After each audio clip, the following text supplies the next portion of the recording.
YouTube блокирует это видео из-за нарушения авторских прав. Видео можно посмотреть по ссылке в первом закрепленном комментарии. C'était si aimable de nous permettre d'enlever nos vêtements gelés, de nous baigner dans l'eau qu'ils ont tirée pour nous et de nous asseoir près du feu avec une nouvelle paire de vêtements et leur offrant une soupe chaude et des couvertures pour nous envelopper. Nous nous sommes blottis ensemble dans la chaleur. Mes sentiments de colère et de frustration ont commencé à bouillir. Comment ont-ils pu faire ça? J'espère qu'ils viennent dehors. Il y a plus de gens dehors? Nous devons aller les chercher. Non, ne te dérange pas, c'est ma belle-mère et mon mari inutiles. Ils nous ont laissé là pour geler. Tu dis un mensonge. Pourquoi ferais-tu une chose si horrible? Je savais que Becky était toujours comme ça, mais Lucia... Pas moyen qu'il nous ferait ça. Attends une seconde. Becky? Ce nom me dit quelque chose. Est-ce la dame avec une fine silhouette, les lèvres pincées et sérieuses tout le temps? Porte-t-elle des lunettes pourpres et une taupe sur l'aide sa lèvre spéa? La même. Comment la connaissez-vous? Elle a l'habitude de parcourir ces régions, mais c'est bizarre de faire une telle chose pendant cette période où les tempêtes de neige sont abondantes. En fait, je ne l'ai jamais vue dans ces parages pendant cette période de l'année. Maintenant, chérie, s'il te plaît, dis-nous comment tu la connais. Je suis sa belle-fille. Nous sommes venus de Floride parce qu'elle n'avait jamais vu son petit-fils Freddy depuis sa naissance. Je voulais vraiment qu'ils se lient d'amitié et se connaissent, mais Anne semblait désintéressée, même après que nous soyons venus de si loin. Freddy était blotti contre moi, endormi dans mes bras, avec un sourire sur son visage. Dieu merci, il allait bien. Dieu merci, il était en sécurité. Comment son petit corps a survécu tout cela? Encore un mystère pour moi. Mais plus je le regardais, plus je devenais frustré par son père, inutile, et sa grand-mère. Elle est magnifique. Cela nous fait pleurer de savoir que cela s'est produit. Vous voyez, nous n'avons pas d'enfants. Nous ne pouvions pas en avoir. Alors nous avons décidé de venir vivre sur les montagnes. C'est la vie que nous avons toujours voulu, mais nous ne pouvons pas combler les lacunes dans nos cœurs. Donc, entendre que quelqu'un qui a la chance d'avoir un tel petit enfant a choisi d'être négligent est quelque chose que nous ne pouvons pas pardonner. Tu sais, j'ai toujours eu un drôle de pressentiment à propos de Becky, je te l'ai dit, Harold. Cette femme n'est pas normale dans sa tête. J'ai crié après eux leur disant d'attendre pour nous, mais ils ont juste continué à aller de l'avant. Ils m'entendaient, mais ils choisissaient de ne pas m'écouter. Pourquoi aurait-il fait ça? Parfois, nous ne savons pas pourquoi les gens font les mauvaises choses qu'ils font. Tout ce que nous pouvons faire, c'est faire de notre mieux. Nous avons continué à converser le reste de la soirée, et aussi en colère que je fusse. Avec le stade où je m'ai fait cheveux merger parce que je savais que Lucien et moi étions exécutés. Le matin est venu et il semblait que la tempête de neige se soit calmée. J'ai cherché sur divers sites web pour trouver des rapports météorologiques indiquant que c'était maintenant sûr de se déplacer dans la ville. Et la ville. J'ai échangé des coordonnées avec Georgina et Harold, les remerciant pour tout l'amour et les soins qu'ils nous ont montrés. Il n'y a pas besoin de nous remercier. Nous avons juste fait ce qui était juste. N'importe qui, avec la moitié d'un cœur, aurait fait la même chose. S'il vous plaît, laissez-moi vous accompagner chez vous. Harold et Georgina nous ont accompagnés à la résidence et, oh mon Dieu, nous avons trouvé Lucien et Rebecca assis confortablement sur le porche avant, comme si Freddy et moi étions sur le point de mourir la veille. Je suis sorti de la voiture et j'ai commencé à perdre les pédales.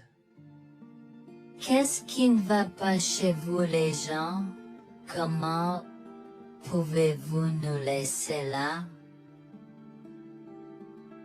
Tu nous ralentissais et nous voulions voir la cascade gelée. Est-ce que tu plaisantes? Freddy aurait pu mourir la nuit dernière. Tu t'en fous, vous, Lucien? Pour être juste, tu aurais pu simplement rester à la maison si tu n'étais vraiment pas prêt pour cette aventure. Je jure devant Dieu, à ce moment-là, ma vision est devenue rouge. J'étais prêt à attaquer, à donner des coups de pied, à crier et à hurler pour que le monde entier entende à quel point ces gens étaient horribles. Non seulement ils nous ont laissés là, mais ils semblaient ne pas se soucier de ce qu'ils avaient fait. C'était presque comme s'ils essayaient de nous tuer. Avant que je ne puisse lancer une série d'actions et de mots qui ne pourraient pas être repris, Harold m'a retenu, me disant de me calmer, car Freddy était toujours dans la voiture avec Georgina. En assistant à toute cette scène, Il m'a fallu un moment pour me calmer. Mais même si j'avais calmé, j'étais toujours agressif et argumentatif. Vous nous avez laissés là. Nous aurions pu mourir, Lucien. Tu t'en fous de ça? Tu t'en fous que ta mère ait essayé de nous tuer? Ne sois pas dramatique, Noémie. Elle n'essayait pas de faire ça. Regarde, la raison pour laquelle nous ne sommes pas revenus te chercher est parce que nous savions que tu trouverais de l'aide et un abri. Je veux dire, tu as toi-même indiqué cette cabane, n'est-ce pas? Il semble que tu aies obtenu l'aide dont tu avais besoin. Pas grâce à toi ou à ta mère. Je n'arrive pas à croire ce que j'entends en ce moment. Assez, tout le monde. Ne me donne pas mal à la tête. Comment peux-tu être si froid et sans cœur envers ta femme? J'ai la moitié d'une idée de venir te frapper. Essaie, vieil homme. Je te mets au défi. Écoute, Noémie. Je suis désolée que tu n'aies pas pu gérer un peu le mauvais temps, mais je jure qu'il n'y avait aucune mauvaise intention de ma part. Écoute, Noémie, je suis désolé que tu n'aies pas pu gérer un peu le mauvais temps, mais je jure qu'il n'y avait aucune mauvaise intention de ma part. Oh oui. Pourquoi diable irais-tu faire de la randonnée à cette période de l'année? Nous ne te voyons jamais pendant cette période, alors quoi maintenant? Pourquoi maintenant quand tu as un enfant qui ne voulait que se connecter avec toi? Quelqu'un pourrait argumenter que ce niveau de négligence grossière était intentionnel, Becky. Tu es une personne malade et pathétique. Cela a semblé faire fondre l'extérieur froid et dur de Becky, qui avait l'air douloureuse, du moins pendant un instant, avant de revenir à son extérieur de méchante sorcière de l'Ouest. Je ne sais pas ce que tu essaies d'insinuer, mais si tu cherches une bataille, je peux t'assurer que tu la perdras. Tu oublies que je suis une femme riche. J'ai accès au meilleur. Voyons comment ton petit argument va se passer en cours, vieil homme. Vous êtes pas là avec votre malade joueuse sourire. Je souhaite que vous restiez fiers. Tu sais quoi, Noémie? Je m'en fiche maintenant. Je n'ai plus besoin de faire semblant devant toi. Et tout le monde. Alors, laisse-moi te dire les choses clairement pour que tout le monde puisse entendre. Je m'en fiche de toi et de ce bébé. Honnêtement, je souhaite que vous soyez tous les deux morts hier. Au moins, vous auriez arrêté de me déranger avec vos tentatives pour rencontrer ce bébé. Est-ce que je parais en avoir quelque chose à faire? J'ai fait mon geste vers elle comme si mon corps avait une volonté propre. Je me suis approché d'elle et l'ai giflée. J'ai continué à la gifler et à donner des coups de pied aussi forts que possible jusqu'à ce que Jack et Harold me déchirent. Tu m'instaurais. Comment osais-je? Comment osez-vous vous asseoir là et défendre cette sorcière? Elle l'avait mérité. Toi, je vais te poursuivre en justice. Comment oses-tu me mettre les mains dessus? Elle ne voulait évidemment pas cela. Regardez, il semble que les tensions soient élevées en ce moment. Pourquoi ne pas tous prendre une grande respiration? Entrons et réglons cela. Vous êtes un homme faible et pathétique, et j'espère que vous passerez le reste de votre vie à expier ce que vous avez fait à votre fils. Avant que Jack ne puisse répondre, je lui ai craché au visage avant de rentrer à l'intérieur, de prendre Freddy et ses affaires, et de monter dans la voiture avec Georgina et Freddy. Maman, j'ai peur. Que se passe-t-il? Pourquoi tu combattu grand-mère?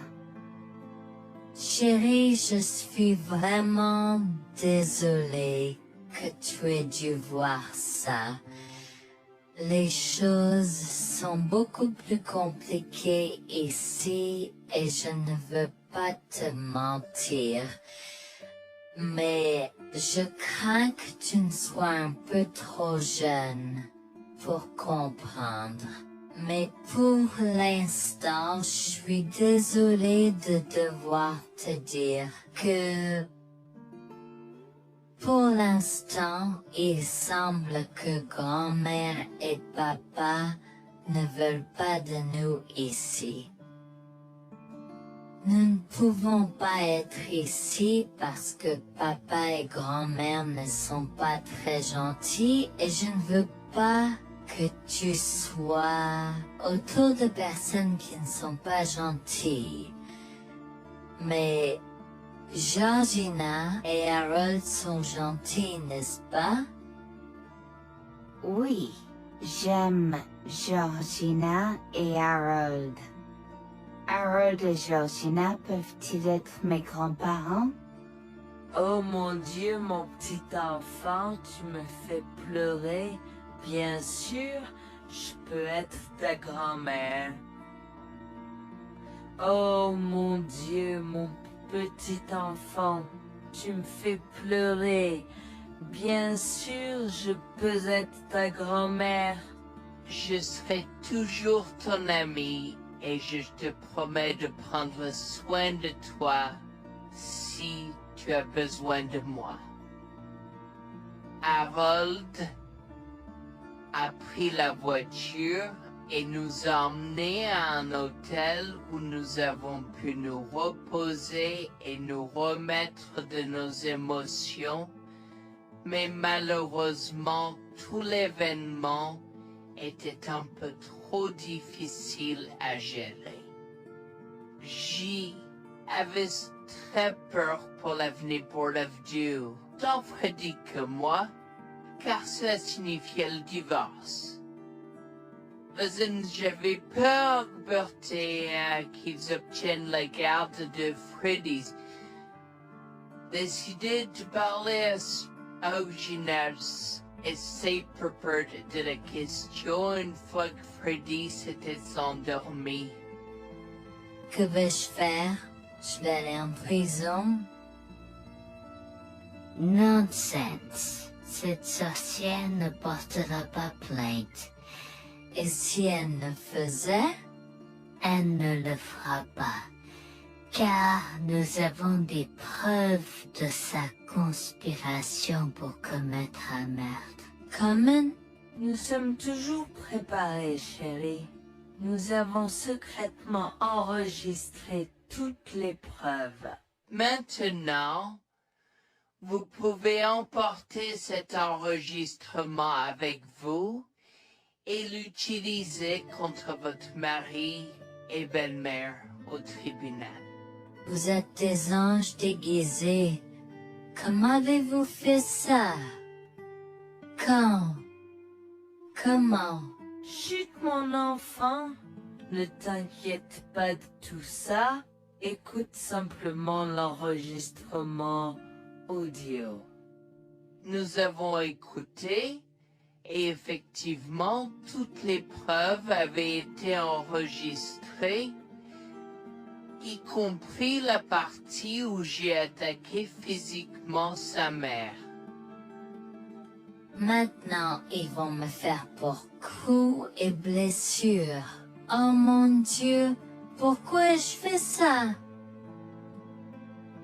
Maintenant, Bonjour, je m'appelle Jeanne et j'ai 37 ans. Je rédige ceci parce que l'année dernière a été très difficile pour moi et mon mari Jules. Nous avons beaucoup progressé depuis cet incident et je veux juste partager cette histoire pour aider quiconque pourrait se trouver dans une position similaire. Laissez-moi d'abord vous raconter comment j'ai rencontré mon mari, adorable. Tout a commencé de la manière la plus inattendue, dans un hôpital. Jules et moi nous sommes retrouvés à passer une longue nuit devant la salle d'urgence remplie d'inquiétude et incapables de partir. Jules était là parce que sa sœur avait eu un grave accident de voiture alors que ma mère a souffert d'une crise cardiaque. Dans cet espace partagé d'inquiétude et d'incertitude, nous avons trouvé du réconfort dans la présence de l'autre. Nous avons parlé facilement, découvrant un terrain d'entente et une compréhension réelle. Comme nous avons réalisé que cela prendrait un certain temps avant d'avoir des nouvelles des médecins, nous avons décidé de faire une pause et de prendre un café au café de l'hôpital. Nous ne savions pas que ces rencontres fortuites allaient changer nos vies à jamais. Au fur et à mesure que la nuit se transformait en aube, nous avons échangé des numéros avant de nous séparer à contre-séance. Pendant que la condition de ma mère se stabilisait et qu'elle commençait sa convalescence, la sœur de Jules faisait face à un voyage plus difficile. L'accident l'avait laissée avec de graves lésions de la moelle épinière et des blessures cérébrales, et elle était paralysée de la taille aux pieds.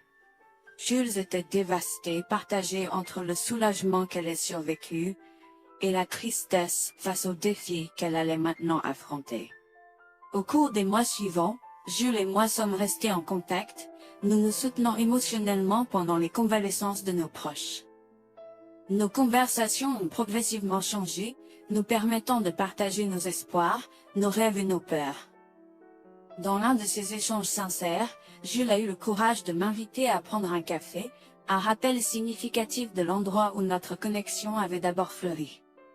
Notre amour a grandi rapidement, alimenté par la fondation que nous avons construite pendant nos moments les plus sombres. Welfare vers la réalité de l'autre et avons avoir retecté. Cela n'a pas pris longtemps pour que nous réalisions que nous avions trouvé quelque chose de vraiment spécial. Après 2 ans de fréquentation, Jules m'a demandé en mariage. Avec une joie débordante, j'ai dit oui avec enthousiasme. Notre mariage était une petite et intime célébration, honorant l'amour qui est né de nos épreuves partagées. À ce moment-là, la sœur de Jules avait besoin de soins spécialisés, et il, étant le membre de la famille le plus proche, a pris la responsabilité. Cependant, il avait également besoin d'un travail temps plein pour gérer les factures qui s'accumulaient. Inquiète qu'il soit accablé, Jules a travaillé sans relâche pour subvenir aux besoins de sa sœur et de notre avenir ensemble. Un jour, je l'ai assis et l'ai rassuré en lui disant que nous étions une équipe faisant le défi de la vie ensemble. Chérie, j'ai besoin de te parler de quelque chose d'important. S'il te plaît, prends place. De quoi s'agit-il? Tu as l'air sérieuse, tout va bien? D'une certaine manière, non. Je t'ai vu lutter pendant un certain temps maintenant. Tu sais que tu peux me demander de l'aide, n'est-ce pas? Bien sûr que je le sais. Je ne veux juste pas t'imposer mes problèmes, tu sais. Mon chéri, nous sommes une équipe. Je veux que tu te souviennes toujours de ça. Nous faisons face aux défis de la vie ensemble et il n'y a rien d'individuel dans notre relation, seulement la nôtre. Je veux te soutenir, toi et ta sœur, de toutes les manières possibles. Cela signifie beaucoup pour moi, bébé. Tu as été incroyable tout au long de tout cela. Je ne sais pas ce que je ferais sans toi. C'est exactement pourquoi je voulais en parler. J'ai réfléchi à la prise en charge d'Abby et à l'impact que cela a sur ton travail. Et si nous envisageons de la placer dans une maison de retraite? Et avant que tu ne poses la question, je connais une bonne où ma grand-mère était vraiment heureuse. Elle a même préféré cela à vivre à la cimetière. Je ne sais pas, je veux dire, c'est une décision importante et risquée à prendre. Je comprends, mais réfléchis, Greg. Cela permettrait de te trouver un meilleur emploi payant pour que nous puissions nous assurer qu'Abby reçoit les soins qu'elle mérite. Nous pouvons la visiter régulièrement et être toujours là pour elle. Mais cela soulagerait une partie de la charge sur tes épaules. Tu as raison. C'est un choix difficile, mais je fais confiance à ton jugement. Je suis heureuse que tu me laisses enfin t'aider. Crois-moi, les choses sont plus faciles quand on peut partager ses fardeaux avec quelqu'un. Je veux dire, c'est comme ça que nous nous sommes trouvés, non? Comment pourrais-je jamais l'oublier? Je t'aime tellement. Merci de rester à mes côtés. Tais-toi, pas besoin de remerciements. Tu sais que je serai toujours là pour toi. Je t'aime aussi, chérie. Jax m'a fait confiance et nous avons trouvé une maison de retraite pour Abby. Au cours des prochains mois, Jax a trouvé un travail mieux rémunéré et a rendu visite à sa sœur tous les jours. Le rétablissement d'Abby a progressé de manière surprenante bien qu'elle soit paralysée. Elle a commencé à se déplacer dans la maison de retraite dans son fauteuil roulant, déterminée à explorer. La maison de retraite permettait aux résidents de sortir avec des membres de leur famille enregistrés, alors je lui ai envoyé une allocation mensuelle pour l'aider à s'amuser. La mère de Jax, Grégoire, a entendu parler de son dévouement au bien-être d'Abby et des efforts qu'il a déployés pour s'occuper d'elle. Grégoire est venu à notre domicile, les larmes aux yeux, pour exprimer à quel point il était fier de son fils, Orap. Mère, pourquoi pleures-tu? Qu'est-ce qui ne va pas? Je veux juste que tu saches à quel point je suis fier de toi, Jules. Tu as montré une telle force et compassion en prenant soin d'Abby. Je ne pourrais pas être plus fier d'avoir élevé un fils aussi merveilleux. Eh bien, merci, mère. Je fais juste ce que je peux pour Abby.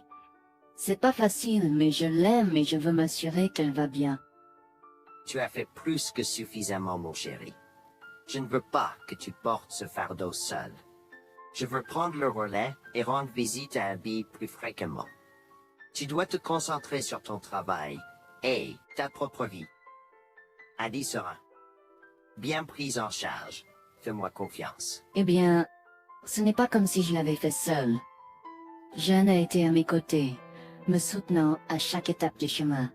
Nous sommes une équipe et nous sommes tous les deux engagés dans le bien-être d'Abby. Oh, je sais que Jeanne a été là, mais tu as fait tellement, Jules. Il est temps que tu priorises ta propre vie et ta carrière. Abby sera entre de bonnes mains. Fais-moi confiance. D'accord, mère, si tu es sûre de toi, alors j'accepterai. Mais je veux que tu saches que c'était un plaisir de prendre soin d'Abby et que je serai toujours là pour elle, quoi qu'il arrive. Je t'apprécie, Jules, mais il est temps pour toi et Jeanne de vous concentrer sur vos futurs. Fais-moi confiance, ce sera pour le mieux. D'accord, mère, si tu crois que c'est la bonne chose à faire, alors j'irai avec. Promets juste de bien t'occuper d'Abby. Je te le promets, maman, tu peux compter sur moi. Maintenant, m'en va et concentre-toi sur ton travail. Laisse-moi m'occuper de la garde d'Abby. J'ai trouvé l'intérêt subi de Grégoire pour Abby un peu étrange, mais je me suis tue car je savais que ce moment était important pour Jules. L'année suivante, Jules s'est concentré sur son travail et obtenu une augmentation. J'ai également obtenu une augmentation, ce qui nous a permis d'augmenter l'allocation mensuelle de Bal d'Abby. Grégoire a tenu sa promesse, mais il y avait un piège. Il a toujours insisté pour que nous restions occupés par le travail et nous a rappelé à quel point Abby était heureuse avec plus d'argent. Il nous a grondé si nous voulions la visiter et a prétendu qu'il savait ce qui était le mieux pour elle. Grégoire nous a fait appeler avant de rendre visite à Abby, donc il a contrôlé notre accès à elle. En conséquence, nous l'avons vue de moins en moins, mais nous avons continué à lui envoyer l'allocation chaque mois. Je me sentais mal à l'aise par la situation. L'attitude possessive et le comportement contrôlant soudain de Grégoire m'inquiétaient. Il semblait toujours avoir des excuses lorsque Jules avait besoin d'aide avec Abby dans le passé. Cependant, je n'ai rien dit car je savais à quel point Abby était importante pour Jules. Malgré les défis, Jules et moi sommes restés engagés à soutenir Abby. Nous avons tenu notre promesse de fournir une assistance financière, même si nous ne pouvions pas être avec elle autant. Nous avons cru qu'Abby méritait les meilleurs soins. Même si nous ne pouvions pas être avec elle autant, nous avons cru qu'Abby méritait les meilleurs soins et le bonheur, et nous voulions qu'elle ait les moyens de profiter de la vie à fond. Un jour, Jules était un peu trop submergé par le manque d'Abby. Nous étions tous les deux beaucoup impliqués dans le travail et n'avions pas eu le temps de lui rendre visite. Nous avons décidé de lui rendre visite sur un coup de tête. Nous ne l'avons pas dit à Grégoire car nous ne voulions pas entendre ses remontrances ou ses réprimandes. Avant d'arriver à la maison de retraite, Jules et moi nous sommes arrêtés au supermarché pour acheter à Abby toutes ses collations préférées. Nous étions tous les deux très excités de la voir et de passer du temps de qualité avec elle. J'ai même apporté ma Nintendo Switch pour qu'elle puisse y jouer. Nous sommes entrés et avons immédiatement commencé à chercher Abby, mais nous ne pouvions pas la voir nulle part. Je pensais qu'elle était probablement partie pour un rendez-vous chez le médecin ou qu'elle était probablement dans le jardin. Nous avons trouvé l'infirmière d'Abby, Mme Smith. Elle nous a regardés avec confusion. « Excusez-moi, pourriez-vous nous dire où est Abby? Nous la cherchons. » Charlie, savez-vous pas ce qui s'est passé? Non, nous n'en savons rien. S'il vous plaît, dites-le nous. Que s'est-il passé? Est-ce que Abby va bien? J'ai essayé de contacter Grégoire car il a insisté pour être le point de contact pour toutes les informations concernant Abby, mais il n'a jamais répondu à mes appels. S'il vous plaît, dites-nous simplement ce qui s'est passé. Est-ce que Abby va bien? Je suis vraiment désolée de vous apprendre cette nouvelle. Alors que nous administrions un nouveau médicament à Abby, son corps a eu une réaction sévère. Elle est tombée en état de choc, malgré nos efforts, il a été. Quoi? Quand cela s'est-il produit? Cela s'est produit il y a 2 mois. 2 mois? Comment cela est-il possible? Pourquoi n'avons-nous pas été informés? Je m'excuse pour cette omission. Nous essayons de joindre Grégoire comme il l'avait demandé, mais il semble qu'il n'a jamais reçu nos appels. C'est incroyable. Nous aurions dû être au courant, nous aurions dû appeler Abby. Merci de nous l'avoir dit, Manager Smith. Nous aurons besoin de temps pour traiter cela. Pouvez-vous nous laisser un peu d'intimité? Bien sûr, prenez tout le temps dont vous avez besoin. Je serai là si vous avez des questions ou si vous avez besoin d'aide. Je suis vraiment désolée pour votre perte. Je pouvais sentir le monde de Jules s'effondrer et le mien aussi. Bien que Abby ne soit pas ma propre sœur, je la traitais comme telle. Je m'efforçais de la connaître. Au fil du temps, je suis absolument tombée amoureuse d'elle. Nous étions comme des sœurs. Abby a été si pleine de vie malgré sa situation. Jules était un désordre de larmes, pendant que je ne pouvais tout simplement pas me résoudre à pleurer. Je me sentais tellement engourdie. Je ne pouvais pas croire que Abby était partie. Je me sentais tellement coupable qu'elle ait souffert toute seule. Je me sentais tellement coupable de ne jamais avoir pris le temps de la rencontrer. Serait-ce différent si je l'avais visitée? Je savais que Jules se sentait de la même manière que moi. Je savais que nous ne pouvions pas continuer à rester là et à pleurer. Alors je l'ai guidée gentiment hors de l'installation. Le trajet de retour à la maison était silencieux, alors que le chagrin enveloppait nos âmes. Quand nous sommes arrivés à la maison, nous nous sommes tous les deux effondrés en pleurs dans les bras, un de l'autre. Nous avons pleuré et pleuré pendant ce qui semblait être des heures. Jules était furieux que nous n'ayons même pas pu dire au revoir à Abby. Je me sentais de la même façon. De plus, j'étais triste que Abby n'ait probablement jamais eu de funérailles non plus. À ce moment-là, j'ai eu une soudaine réalisation qui m'a frappé dur. Grégoire était censé prendre soin de Abby, mais quelque chose n'allait pas. J'ai demandé à Jules s'il avait entendu quoi que ce soit de sa mère, mais il n'avait rien entendu. Alors que nous rassemblions les pièces, la colère bouillonnait en nous. Nous avons réalisé à quel point Grégoire nous avait manipulés avec soin, nous volant notre connexion à Abby et profitant de notre gentillesse. Le fait qu'elle ait probablement pris toute l'allocation d'Abby pour elle-même, la laissant sans rien, a encore plus attisé notre colère. Jules était prêt à confronter sa mère, mais j'ai réussi à réfléchir plus clairement. Chérie, je sais que tu es furieux et veux confronter ta mère, mais réfléchis en grec. Je ne veux pas y réfléchir. Je veux lui demander pourquoi elle a fait ça. Qu'a-t-elle gagné à faire ça à Abby? Moi aussi, je veux savoir la même chose, mais tu sais qu'elle niera tout ce que nous disons ou trouvera un moyen de nous blâmer pour tout. Regarde, le jour où nous donnons habituellement l'allocation d'Abby approche bientôt. Que se passera-t-il si Grégoire se présente à notre porte en réclamant l'argent? Tu penses qu'elle oserait se montrer ici après tout ce qu'elle a fait? C'est possible, chérie. Si elle le fait, ce sera son aveu involontaire envers nous. Nous pourrons l'utiliser comme preuve. Oui, et puis, nous pourrons exposer ses méfaits maléfiques à tous. Exposer sa méchanceté devant tout le monde peut ne pas être la meilleure chose à faire pour l'instant. Réunissons des preuves et engageons une action en justice à la place. D'accord, tu as raison. Nous devons aborder cela de manière stratégique. Nous allons suivre ton plan et rassembler les preuves dont nous avons besoin. Il est temps que Grégoire fasse face aux conséquences de ses actes. Nous avons tous deux pris une semaine de congé. En retournant dans la maison de retraite, nous avons recueilli le certificat de décès d'Abby comme preuve.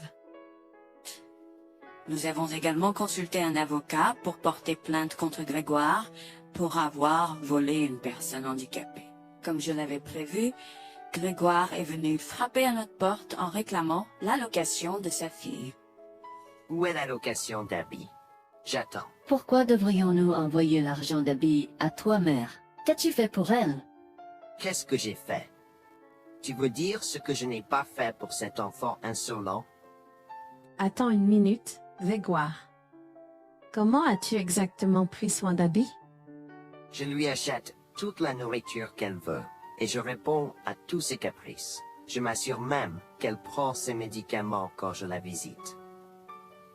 C'est génial. Quand as-tu vu Abby pour la dernière fois? Je l'ai visitée hier. Je suis seulement ici parce qu'elle s'inquiète que tu ne lui aies pas envoyé son allocation. Comment oses-tu mentir à mon visage? Je ne mens pas. Qu'est-ce que tu veux dire? Comment oses-tu m'accuser de mentir? Tu es aussi ingrat qu'Abby. Sans hésiter, je tends à Grégoire le certificat de décès d'Abby, ma dégoût visible dans mes yeux, alors qu'elle le regarde avec stupeur. Grégoire a vacillé, tentant de s'excuser. Quoi? Non, ce n'est pas vrai. Ma petite fille. Je suis désolé, Jules. Je suis désolé. Enregistre tes excuses, mère. Tu n'as fait que l'insulter depuis que tu es arrivée. Tu es dégoûtante. Nous avons déjà engagé des poursuites judiciaires contre toi pour tes crimes. Nous avons des preuves de ta négligence. À bien, tribunal. S'il te plaît, Jules, ne fais pas ça. Je souffre autant que toi. S'il te plaît. Arrête. Quitte notre maison et ne nous adresse plus jamais la parole. Nous ne voulons plus rien avoir à faire avec toi. S'il te plaît, ne me conduis pas en justice. Je suis désolé. Il est trop tard pour les excuses. Tu as fait tes choix et tu devras maintenant assumer les conséquences de tes actes. Petit à petit, Jules et moi avons pris des précautions et enregistré notre conversation avec Grégoire. Cette preuve supplémentaire a joué en notre faveur et la Cour a statué que Grégoire devait nous rembourser, y compris les taux d'intérêt similaires à ceux pratiqués par les banques. Elle devra nous verser des mensualités pendant les prochaines années. Jules est allé plus loin et a partagé l'enregistrement avec le reste de sa famille élargie. Par conséquent, Grégoire a fait face à l'exclusion de sa propre famille. Jules et moi avons pleuré ensemble pendant longtemps. La douleur était profonde, mais lentement, nous avons commencé à guérir. Nous avons pris une décision ferme de couper tout contact avec Grégoire. Le seul rappel de son existence était les paiements mensuels. La décision ferme de couper tout contact avec Grégoire. Le seul rappel de son existence était les paiements mensuels qu'il faisait pour nous rembourser. Nous nous sommes concentrés sur notre guérison et sur la reconstruction de nos vies. Au final, la justice a prévalu et notre amour pour Abby est resté inébranlable. Nous avons honoré sa mémoire, en chérissant le temps que nous avions passé avec elle, et en montrant de l'amour et des soins aux autres dans le besoin. Notre parcours a été rempli de défis et de chagrins, mais il nous a également appris le pouvoir de la résilience et la force de notre lien. Jules et moi avons entrepris un voyage de guérison, en reprenant nos vies en main, à partir des décombres de la trahison. Nous nous sommes accrochés aux précieux souvenirs d'Abby, chérissant l'amour et la joie qu'elle nous a apportés. Bien que la douleur persiste, nous trouvons du réconfort dans le fait que nous avons combattu pour la justice et que nous avons honoré l'esprit d'Abby.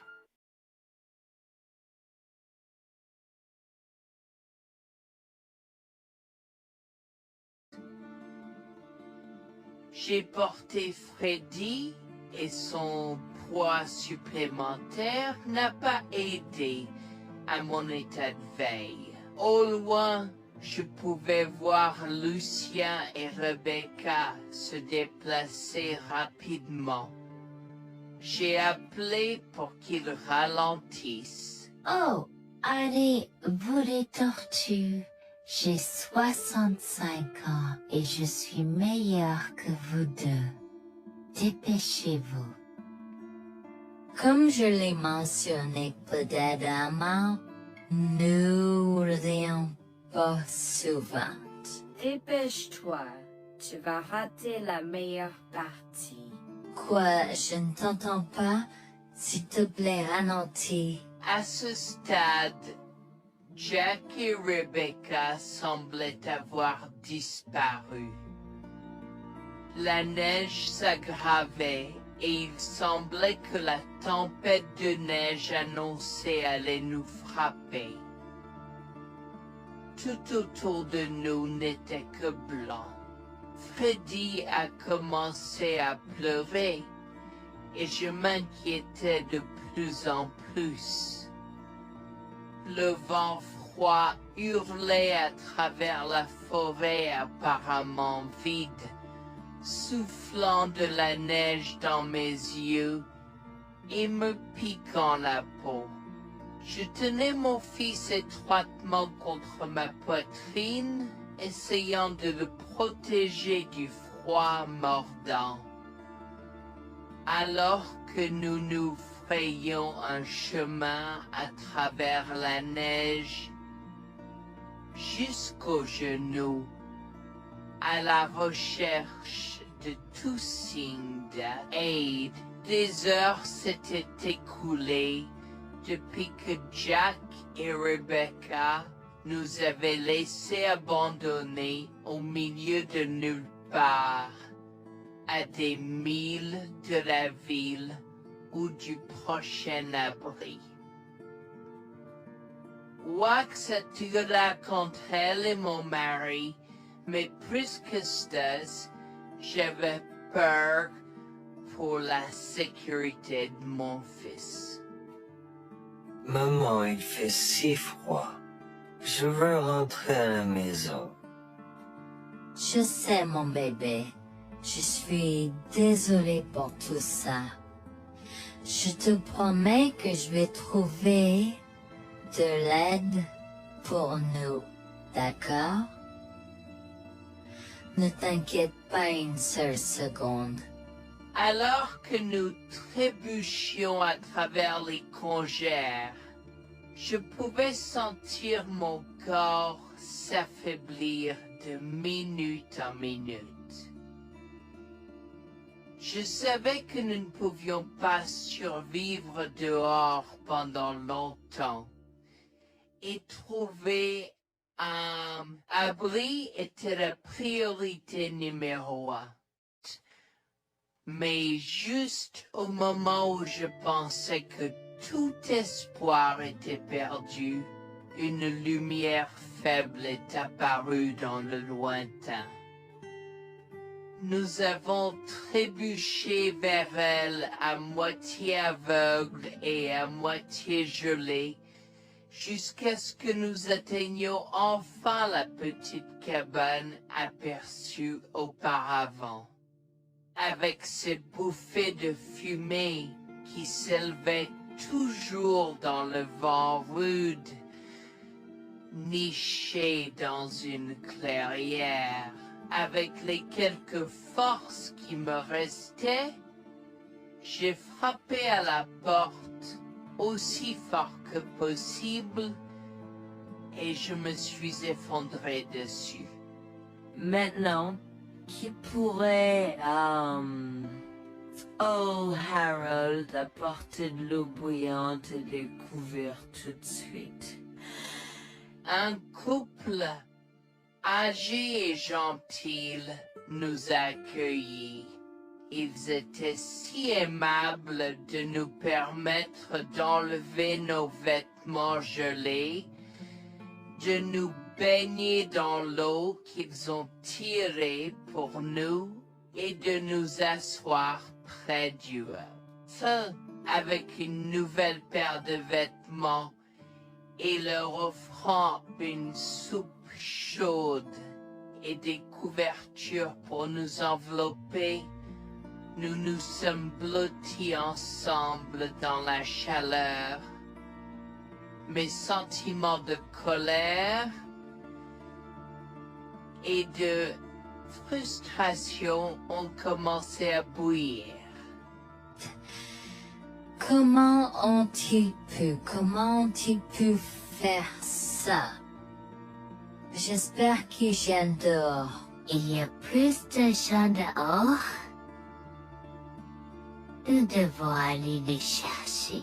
Non, ne te dérange pas, c'est ma belle-mère et mon mari inutiles. Ils nous ont laissé là pour geler. Tu dis un mensonge. Pourquoi ferais-tu une chose aussi horrible? Je savais que Becky était toujours comme ça, mais Lucia, pas moyen qu'il nous ferait ça. Attends une seconde. Becky, ce nom me dit quelque chose. Est-ce cette dame avec une fine silhouette, les lèvres pincées et sérieuses tout le temps? Porte-t-elle des lunettes pourpres et une taupe sur l'aide sa lèvre spéa? La même. Comment la connaissez-vous? Elle a l'habitude de parcourir ces régions, mais c'est bizarre de faire une telle chose pendant cette période où les tempêtes de neige sont abondantes. En fait, je ne l'ai jamais vue dans ces parages. pendant cette période de l'année. Maintenant, chérie, s'il te plaît, dis-nous comment tu la connais. Je suis sa belle-fille. Nous sommes venus de Floride parce qu'elle n'avait jamais vu son petit-fils Freddy depuis sa naissance. Je voulais vraiment qu'ils se lient d'amitié et se connaissent, mais Anne semblait désintéressée, même après que nous soyons venus de si loin. Freddy était blotti contre moi, endormi dans mes bras, avec un sourire sur son visage. Dieu merci, il allait bien. Dieu merci, il était en sécurité. Comment son petit corps a survécu tout cela? Encore un mystère pour moi. Mais plus je le regardais, plus je devenais frustré par son père, inutile, et sa grand-mère. Elle est magnifique. Cela nous fait pleurer de savoir que cela s'est produit. Vous voyez, nous n'avons pas d'enfants. Nous ne pouvions pas en avoir. Alors nous avons décidé de venir vivre sur les montagnes. C'est la vie que nous avons toujours voulu, mais nous ne pouvons pas combler les lacunes dans nos cœurs. Donc, entendre que quelqu'un qui a la chance d'avoir un tel petit enfant a choisi d'être négligent est quelque chose que nous ne pouvons pas pardonner. Tu sais, j'ai toujours eu un drôle de pressentiment à propos de Becky, je te l'ai dit, Harold. Cette femme n'est pas normale dans sa tête. J'ai crié après eux leur disant d'attendre pour nous, mais ils ont juste continué à aller de l'avant. Ils m'entendaient, mais ils choisissaient de ne pas m'écouter. Pourquoi aurait-il fait ça? Parfois, nous ne savons pas pourquoi les gens font les mauvaises choses qu'ils font. Tout ce que nous pouvons faire, c'est faire de notre mieux.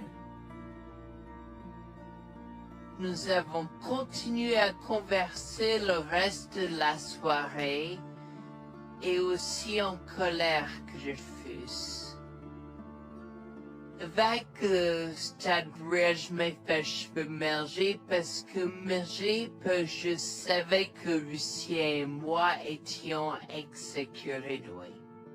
Le matin est venu et il semblait que la tempête de neige se soit calmée. J'ai cherché sur divers sites web pour trouver des rapports météorologiques indiquant que c'était maintenant sûr de se déplacer dans la ville. Et la ville. J'ai échangé des coordonnées avec Georgina et Harold, les remerciant pour tout l'amour et les soins qu'ils nous ont montrés. Il n'y a pas besoin de nous remercier. Nous avons juste fait ce qui était juste. N'importe qui, avec la moitié d'un cœur, aurait fait la même chose. S'il vous plaît, laissez-moi vous raccompagner chez vous. Harold et Georgina nous ont accompagnés à la résidence et, oh mon Dieu, nous avons trouvé Lucien et Rebecca assis confortablement sur le porche avant, comme si Freddy et moi étions sur le point de mourir la veille. Je suis sorti de la voiture et j'ai commencé à perdre les pédales. Qu'est-ce qui ne va pas chez vous les gens? Comment pouvez-vous nous laisser là? Tu nous ralentissais et nous voulions voir la cascade gelée. Est-ce que tu plaisantes? Freddy aurait pu mourir la nuit dernière. Tu t'en fous, vous, Lucien? Pour être juste, tu aurais pu simplement rester à la maison si tu n'étais vraiment pas prêt pour cette aventure. Je jure devant Dieu, à ce moment-là, ma vision est devenue rouge.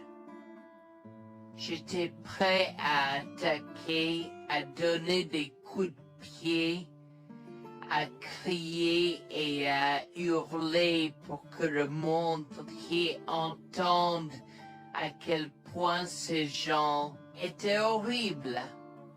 Non seulement ils nous ont laissés là, mais ils semblaient ne pas se soucier de ce qu'ils avaient fait. C'était presque comme s'ils essayaient de nous tuer. Avant que je ne puisse lancer une série d'actions et de mots qui ne pourraient pas être repris, Harold m'a retenu, me disant de me calmer, car Freddy était toujours dans la voiture avec Georgina. En assistant à toute cette scène, il m'a fallu un moment pour me calmer. Mais même si j'avais calmé, j'étais toujours agressif et argumentatif. Vous nous avez laissés là. Nous aurions pu mourir, Lucien. Tu t'en fous de ça? Tu t'en fous que ta mère ait essayé de nous tuer? Ne sois pas dramatique, Noémie. Elle n'essayait pas de faire ça.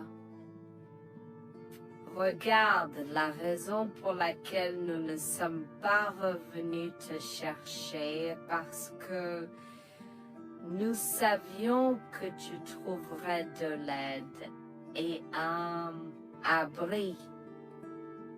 Je veux dire, tu as toi-même indiqué cette cabane, n'est-ce pas?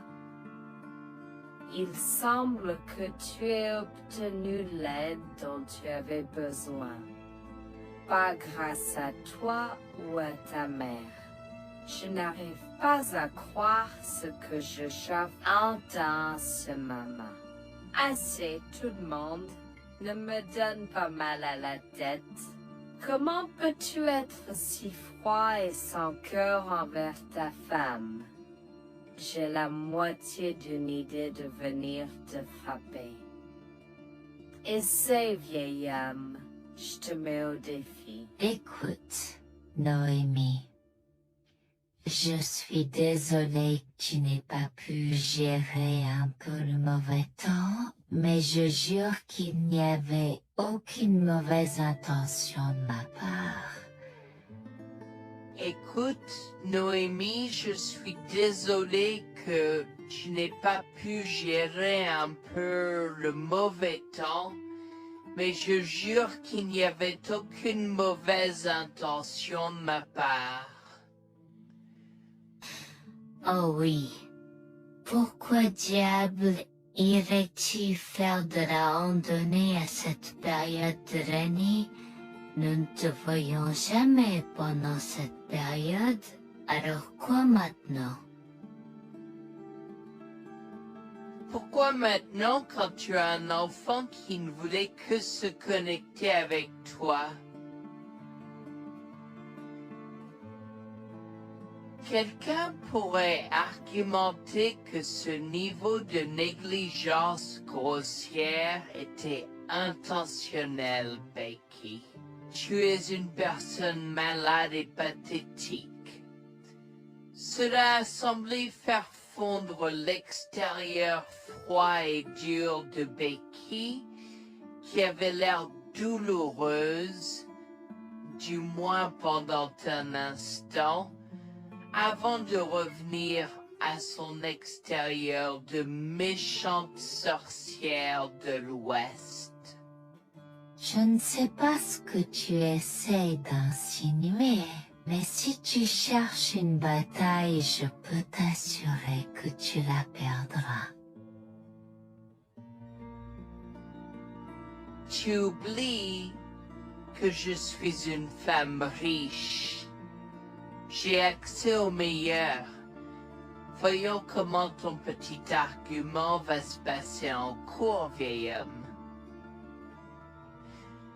Vous êtes malade avec votre malade joueuse. Je souhaite que vous restiez fiers. Tu sais quoi, Noémie? Je m'en fiche maintenant. Je n'ai plus besoin de faire semblant devant toi et tout le monde. Alors, laisse-moi te dire les choses clairement pour que tout le monde puisse entendre. Je m'en fiche de toi et de ce bébé. Honnêtement, je souhaite que vous soyez tous les deux morts hier. Au moins, vous auriez arrêté de me déranger avec vos tentatives pour rencontrer ce bébé. Est-ce que je parais en avoir quelque chose à faire? J'ai fait mon geste vers elle comme si mon corps avait une volonté propre. Je me suis approché d'elle et l'ai giflée. J'ai continué à la gifler et à donner des coups de pied aussi fort que possible jusqu'à ce que Jack et Harold me déchirent. Tu m'insultes. Comment osais-je? Comment osez-vous vous asseoir là et défendre cette sorcière? Elle l'avait mérité. Toi, je vais te poursuivre en justice. Comment oses-tu me mettre les mains dessus? Elle ne voulait évidemment pas cela. Regardez, il semble que les tensions soient élevées en ce moment. Pourquoi ne pas tous prendre une grande respiration? Entrons et réglons cela. Vous êtes un homme faible et pathétique, et j'espère que vous passerez le reste de votre vie à expier ce que vous avez fait à votre fils. Avant que Jack ne puisse répondre, je lui ai craché au visage avant de rentrer à l'intérieur, de prendre Freddy et ses affaires et de monter dans la voiture avec Georgina et Freddy. Maman, j'ai peur. Que se passe? Quoi tu combattu, grand-mère? Chérie, je suis vraiment désolée que tu aies dû voir ça. Les choses sont beaucoup plus compliquées ici et je ne veux pas te mentir. Mais je crains que tu ne sois un peu trop jeune pour comprendre. Mais pour l'instant, je suis désolée de devoir te dire que pour l'instant, il semble que grand-mère et papa ne veulent pas de nous ici. Nous ne pouvons pas être ici parce que papa et grand-mère ne sont pas très gentils et je ne veux pas que tu sois autour de personnes qui ne sont pas gentilles. Mais Georgina et Harold sont gentils, n'est-ce pas? Oui, j'aime Georgina et Harold. Harold et Georgina peuvent-ils être mes grands-parents? Oh mon Dieu, mon petit enfant, tu me fais pleurer. Bien sûr, je peux être ta grand-mère. Oh mon Dieu, mon petit enfant, tu me fais pleurer. Bien sûr, je peux être ta grand-mère.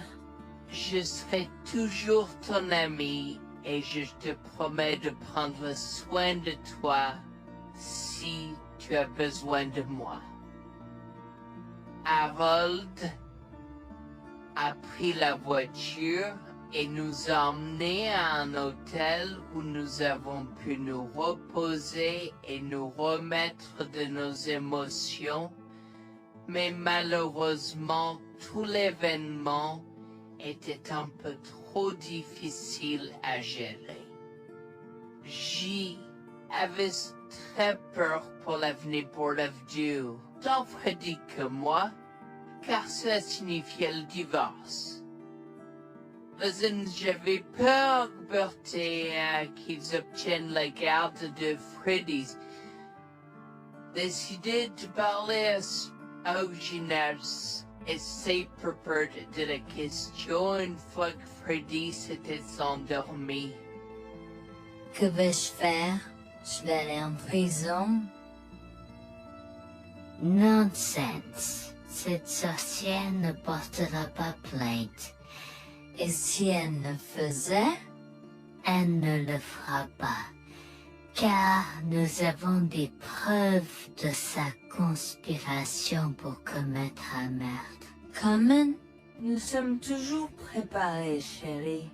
Nous avons secrètement enregistré toutes les preuves. Maintenant, vous pouvez emporter cet enregistrement avec vous et l'utiliser contre votre mari et belle-mère au tribunal. Vous êtes des anges déguisés. Comment avez-vous fait ça? Quand? Comment? Chut, mon enfant, ne t'inquiète pas de tout ça. Écoute simplement l'enregistrement audio.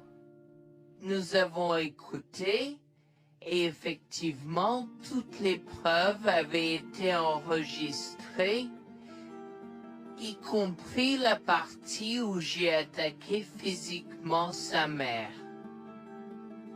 Maintenant, ils vont me faire pour coups et blessures. Oh mon Dieu, pourquoi je fais ça? Maintenant. Bonjour, je m'appelle Jeanne et j'ai 37 ans. Je rédige ceci parce que l'année dernière a été très difficile pour moi et mon mari Jules. Nous avons beaucoup progressé depuis cet incident et je veux juste partager cette histoire pour aider quiconque pourrait se trouver dans une position similaire. Laissez-moi d'abord vous raconter comment j'ai rencontré mon mari, adorable. Tout a commencé de la manière la plus inattendue, dans un hôpital. Jules et moi nous sommes retrouvés à passer une longue nuit devant la salle d'urgence remplie d'inquiétude et incapables de partir. Jules était là parce que sa sœur avait eu un grave accident de voiture alors que ma mère a souffert d'une crise cardiaque. Dans cet espace partagé d'inquiétude et d'incertitude, nous avons trouvé du réconfort dans la présence de l'autre. Nous avons parlé facilement, découvrant un terrain d'entente et une compréhension réelle. Comme nous avons réalisé que cela prendrait un certain temps avant d'avoir des nouvelles des médecins, nous avons décidé de faire une pause et de prendre un café au café de l'hôpital. Nous ne savions pas que ces rencontres fortuites allaient changer nos vies à jamais. Au fur et à mesure que la nuit se transformait en aube, nous avons échangé des numéros avant de nous séparer à contre-séance. Pendant que la condition de ma mère se stabilisait et qu'elle commençait sa convalescence, la sœur de Jules faisait face à un voyage plus difficile. L'accident l'avait laissée avec de graves lésions de la moelle épinière et des blessures cérébrales, et elle était paralysée de la taille aux pieds. Jules était dévasté, partagé entre le soulagement qu'elle ait survécu et la tristesse face aux défis qu'elle allait maintenant affronter. Au cours des mois suivants, Jules et moi sommes restés en contact, nous nous soutenons émotionnellement pendant les convalescences de nos proches. Nos conversations ont progressivement changé, nous permettant de partager nos espoirs, nos rêves et nos peurs. Dans l'un de ces échanges sincères, Jules a eu le courage de m'inviter à prendre un café, un rappel significatif de l'endroit où notre connexion avait d'abord fleuri. Notre amour a grandi rapidement, alimenté par la fondation que nous avons construite pendant nos moments les plus sombres. Welfare vers la réalité de l'autre et avons avoir tale. Cela n'a pas pris longtemps pour que nous réalisions que nous avions trouvé quelque chose de vraiment spécial. Après 2 ans de fréquentation, Jules m'a demandé en mariage. Avec une joie débordante, j'ai dit oui avec enthousiasme. Notre mariage était une petite et intime célébration, honorant l'amour qui est né de nos épreuves partagées. À ce moment-là, la sœur de Jules avait besoin de soins spécialisés, et il, étant le membre de la famille le plus proche, a pris la responsabilité. Cependant, il avait également besoin d'un travail temps plein pour gérer les factures qui s'accumulaient. Inquiète qu'il soit accablé, Jules a travaillé sans relâche pour subvenir aux besoins de sa sœur et de notre avenir ensemble. Un jour, je l'ai assis et l'ai rassuré en lui disant que nous étions une équipe faisant le défi de la vie ensemble. Chérie, j'ai besoin de te parler de quelque chose d'important. S'il te plaît, prends place. De quoi s'agit-il? Tu as l'air sérieuse, tout va bien? D'une certaine manière, non. Je t'ai vu lutter pendant un certain temps maintenant. Tu sais que tu peux me demander de l'aide, n'est-ce pas? Bien sûr que je le sais. Je ne veux juste pas t'imposer mes problèmes, tu sais. Mon chéri, nous sommes une équipe. Je veux que tu te souviennes toujours de ça. Nous faisons face aux défis de la vie ensemble et il n'y a rien d'individuel dans notre relation, seulement la nôtre. Je veux te soutenir, toi et ta sœur, de toutes les manières possibles. Cela signifie beaucoup pour moi, bébé. Tu as été incroyable tout au long de tout cela. Je ne sais pas ce que je ferais sans toi.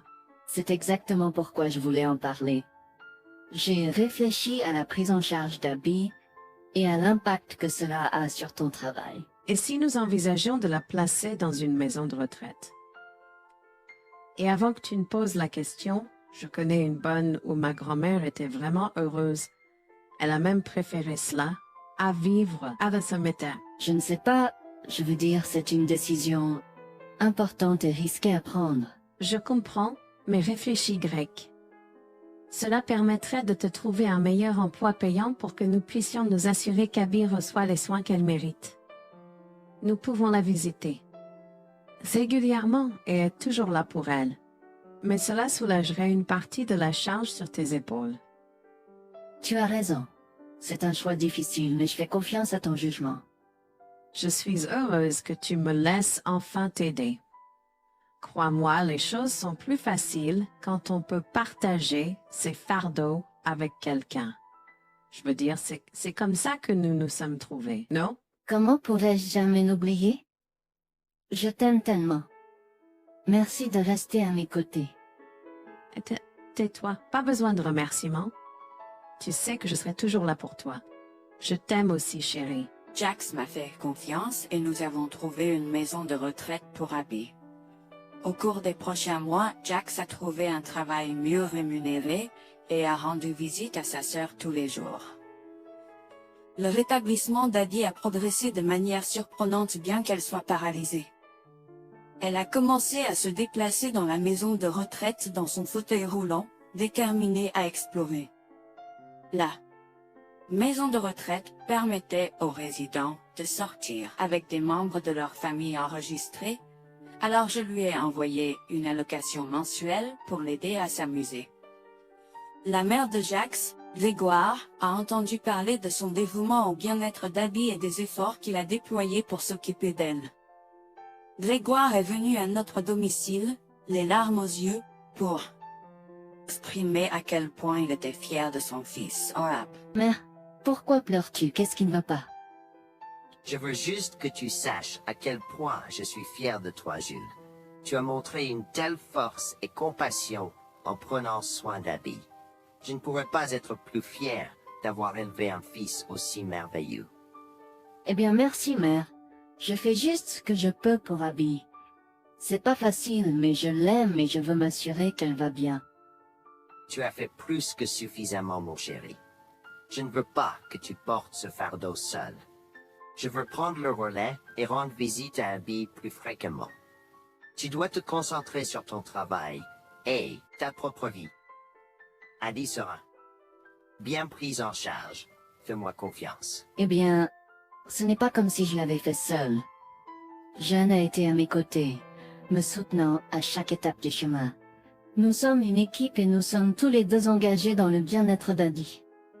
Oh, je sais que Jeanne a été là, mais tu as fait tellement, Jules. Il est temps que tu priorises ta propre vie et ta carrière. Abby sera entre de bonnes mains. Fais-moi confiance. D'accord, mère, si tu es sûre de toi, alors j'accepterai. Mais je veux que tu saches que c'était un plaisir de prendre soin d'Abby et que je serai toujours là pour elle, quoi qu'il arrive. Je t'apprécie, Jules, mais il est temps pour toi et Jeanne de vous concentrer sur vos futurs. Fais-moi confiance, ce sera pour le mieux. D'accord, mère, si tu crois que c'est la bonne chose à faire, alors j'irai avec. Promets juste de bien t'occuper d'Abby. Je te le promets, maman, tu peux compter sur moi. Maintenant, m'en va et concentre-toi sur ton travail. Laisse-moi m'occuper de la garde d'Abby. J'ai trouvé l'intérêt subi de Grégoire pour Abby un peu étrange, mais je me suis tue car je savais que ce moment était important pour Jules. L'année suivante, Jules s'est concentré sur son travail et obtenu une augmentation. J'ai également obtenu une augmentation, ce qui nous a permis d'augmenter l'allocation mensuelle de Bob d'Abby. Grégoire a tenu sa promesse, mais il y avait un piège. Il a toujours insisté pour que nous restions occupés par le travail et nous a rappelé à quel point Abby était heureuse avec plus d'argent. Il nous a grondé si nous voulions la visiter et a prétendu qu'il savait ce qui était le mieux pour elle. Grégoire nous a fait appeler avant de rendre visite à Abby, donc il a contrôlé notre accès à elle.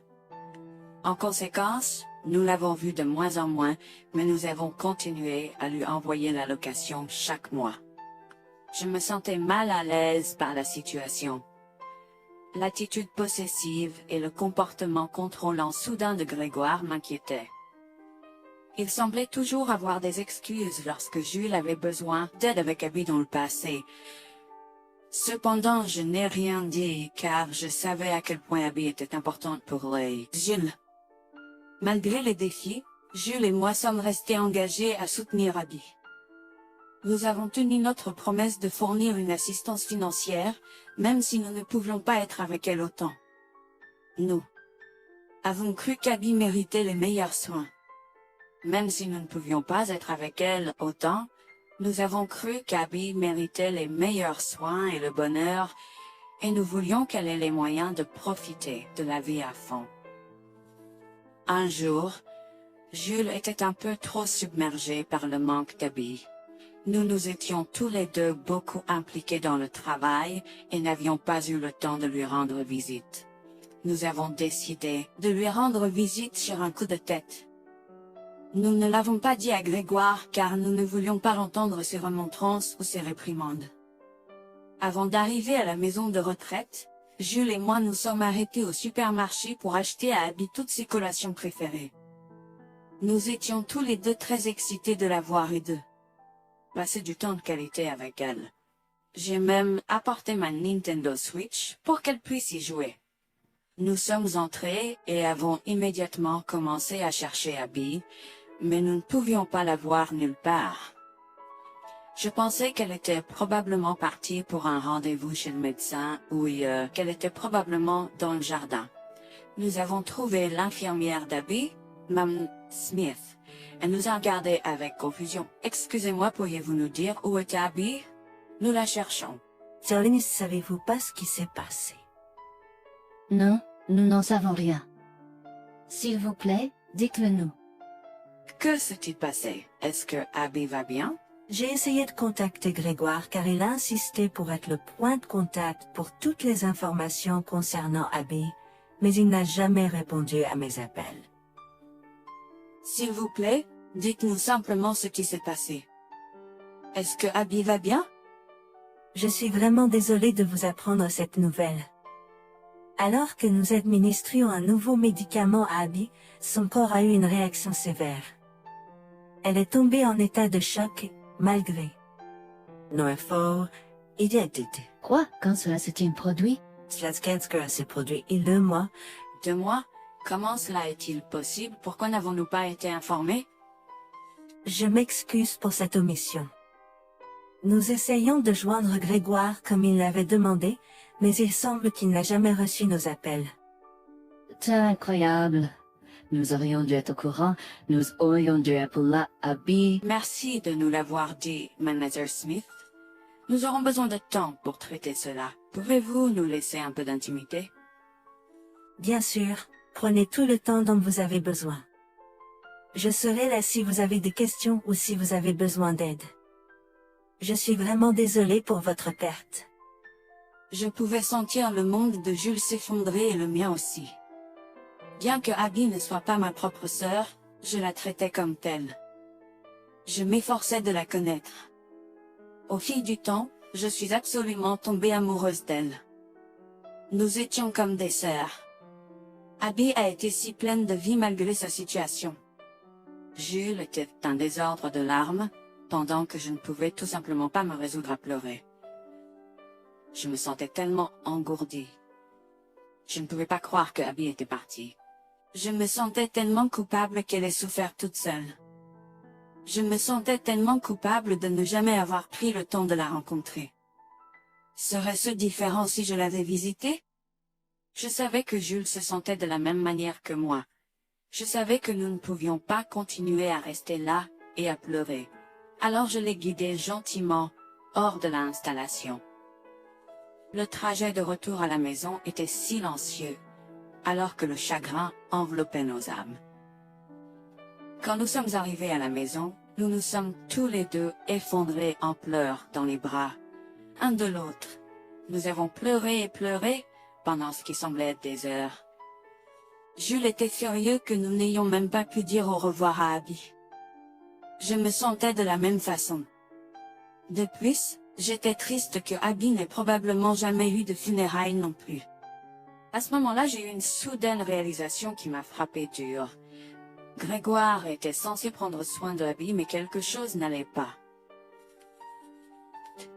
J'ai demandé à Jules s'il avait entendu quoi que ce soit de sa mère, mais il n'avait rien entendu. Alors que nous rassemblions les pièces, la colère bouillonnait en nous. Nous avons réalisé à quel point Grégoire nous avait manipulés avec soin, nous volant notre connexion à Abby et profitant de notre gentillesse. Le fait qu'elle ait probablement pris toute l'allocation d'Abby pour elle-même, la laissant sans rien, a encore plus attisé notre colère. Jules était prêt à confronter sa mère, mais j'ai réussi à réfléchir plus clairement. Chérie, je sais que tu es furieux et veux confronter ta mère, mais réfléchis en grec. Je ne veux pas y réfléchir. Je veux lui demander pourquoi elle a fait ça. Qu'a-t-elle gagné à faire ça à Abby? Moi aussi, je veux savoir la même chose, mais tu sais qu'elle niera tout ce que nous disons ou trouvera un moyen de nous blâmer pour tout. Regarde, le jour où nous donnons habituellement l'allocation d'Abby approche bientôt. Que se passera-t-il si Grégoire se présente à notre porte en réclamant l'argent? Tu penses qu'elle oserait se montrer ici après tout ce qu'elle a fait? C'est possible, chérie. Si elle le fait, ce sera son aveu involontaire envers nous. Nous pourrons l'utiliser comme preuve.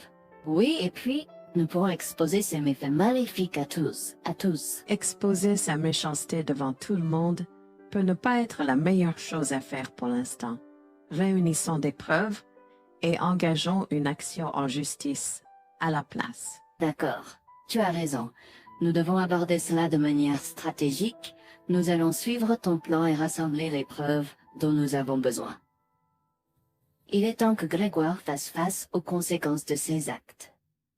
Nous avons tous deux pris une semaine de congé.